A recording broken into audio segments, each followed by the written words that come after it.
Hello po, ito po yung pangatlo nating video. Ako ulit si Ariel. Tungkol po ito sa affiliate marketing.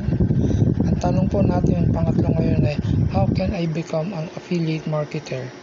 So, kinakailangan makagawa ka ng website, pagkatapos makakuha ka ng affiliate link galing doon sa mga merchant na nagbibigay ng mga produkto at serbisyo sa mga affiliates. Yung affiliates po tayo yun, yung mga publisher. So, i-display mo yun sa website mo para kumita ka pag nakabenta ka doon sa website mo. Kinakailangan lang malaman mo kung ano yung affiliate link. So, iyon po nandito po sa website na to. I-message nyo po ako at isesend ko sa inyo. Isesend ko sa inyo yung link. Salamat po.